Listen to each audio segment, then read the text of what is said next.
The Virginia Free Citizen presents an interview with Holly Austin Smith, the author of Walking Prey: How America's Youth Are Vulnerable to Sex Slavery. Smith became a victim of sex trafficking when she was 14 years old. The experience left her traumatized, and it took years for her to overcome her struggles.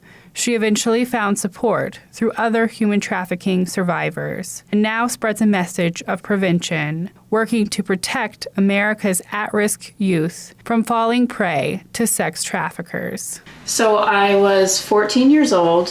It was the summer between 8th grade middle school and 9th grade high school. There was a guy at the mall, and he pointed me out of the crowd, and he sort of called me over to him. We exchanged phone numbers. And we talked on the phone for about 2 weeks, and he told me things like I was pretty enough to be a model, and he could help me become a songwriter, and he could introduce me to famous people. And to a 14-year-old kid, it just sounded really cool. Like he was going to take me to adult clubs, and I was really struggling at home with depression, and I was struggling with losing my friends. I was really struggling with the transition from middle school to high school. I was afraid of getting beat up. I was afraid of losing my friendships. And so this guy offered this new life and this big adventure, and so I decided to run away with him. But within hours of running away, I was forced into prostitution in Atlantic City, New Jersey. Luckily for me, I was only under their control for 36 hours. A police officer spotted me on the street, and I was actually arrested, and I was treated like a criminal. And this is the reason why I advocate for immediate aftercare for victims, and I advocate for law enforcement training. So the officer sent me home, no aftercare, no services at all.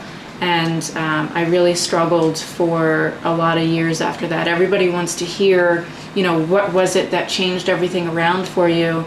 And I just don't have that answer. It was very, very bad for me. It was really traumatic afterwards. After being home for about 4 days and being grounded and feeling very ashamed, I attempted suicide. And it was that suicide attempt that finally got me into a halfway house, and from there I was sent to a psychiatric facility. And so I finally got some services, but because my therapists were not trained in sex trafficking, I didn't get the therapy that I really needed.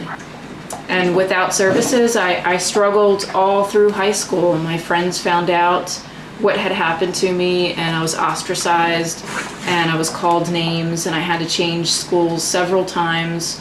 I struggled with drug abuse and just a number of issues until at age 17 or 18, I just realized that nobody was going to save me. Like nobody was going to help me. I had to help myself. And so my teachers helped to get me into a local community college, and I went to school. I studied hard. I transferred to I transferred to Richard Stockton College in New Jersey and graduated with a 3.6 GPA in biology and became a biologist. And things seemed really good after that. I mean, I had excelled professionally and academically, but still I harbored this secret in my past that I used to be a prostitute because I didn't really understand that I was a victim. So for a number of years I continued to struggle. I had really low self-esteem. I didn't think I really deserved a good relationship. And so it was just a number of years. And then I met my husband today, and I learned about human trafficking, and I met other survivors around the country, and meeting other survivors and hearing their stories just changed the world for me completely. The reason that I wrote Walking Prey is because a lot of people find it hard to understand why after what I had just been through in Atlantic City, why I would refuse to cooperate with police. Because I did, I refused to cooperate with police, and it was for many reasons. The first of which was the first officer who arrested me treated me like a criminal, and he called me all kinds of really nasty names. And I began to feel like society kind of looked down on me. And I thought that I had gotten myself into this situation, so I started to feel like my traffickers, who I didn't call my traffickers, but these people who took me to Atlantic City, now they're the only people that will accept me. And so I actually was trying to get back to them, because everybody else looked at me and treated me like I was dirty, or that I should be ashamed of what I had done. So my instinct was to run away from those who were trying to help me. Well, my big thing is prevention.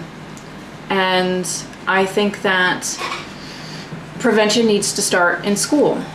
I think that there should be a program available to at-risk youth. And I think the kids who are at risk, they need prevention that deals with all the things that could make that child vulnerable to a trafficker.